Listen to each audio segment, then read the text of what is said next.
Ang depression po niyan ay yung conflict mismo sa labanan. Kung nanonood ka ng mga pelikulang gera, makikita mo kung paano sila ma-depress. Panoorin niyo yung pelikula We Were Soldiers. Pagkatapos ng digmaan, hindi sila makausap. We Were Soldiers, panoorin niyo, pagkatapos ng pelikula, pagkatapos ng matatapos na, dumating ang mga reporter, sabi niya, ano nangyari? Sabi mo sundalo, hindi sila umiinig.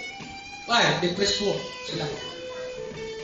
Lalo yung galing sa gera, may war shock yan. Hindi lang physically, kung may mga bakas ng tama yan, ang dalawang depression niya naisipan, may war shock yan. Kaya mahirap yan. Naalala ko po, mayroong panahon ni Puerto, mayroong isang dating sundalo na nag-apply at naging isa pong gwardiya po sa naging ops ba.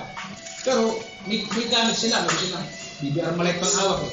Suddenly, pumunta po kami ni si Tangkad at pumunta kami sa Red Cross, may sadya po kami sa Red Cross, Sabado po yun. Nagkataong sarado pong Red Cross. May bantay po doon pulis, mayroon pong buntikab. Ako naman po, uso po nung araw, yung cellphone na 5110, nandito ko lang kinakasabit yun. Dito, may lalagyan po, di ba? Magbukas.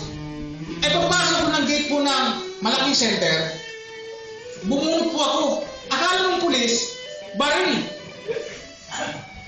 Hindi niya na-anticipate, hindi niya, may warsak siya, may depressive po sa isip eh. Pag ganyan ko, tumakbo siya doon sa Puntikab at kinuha yung Carmelite, sabi niya, hanggang dyan na lang kayo, sabi niya, dyan ka na lang. Sabi ko, bakit? Bumubunot ka eh. Sabi ko, ito, cellphone to ah. Tapos napahiya siya, bumupunta sa kabila, uupakan mo yata kami. Sabi si Tangkad, namutla eh, sa itim ni Tangkad, namutla siya. Pabanatan tayo kuya. Sabi ko, may warsa ka. Sabi ko, kuya, may warsa ka, galing ka sa digmaan ano. Sabi ng isang pulis, hindi siya umibig. Sabi ng isang pulis, pasensya na kayo, pastor.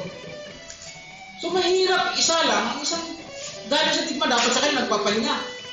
Sa kanyang pamilya, hindi mga kadisgrasya eh. Muntik kami doon. Anong point? May depression.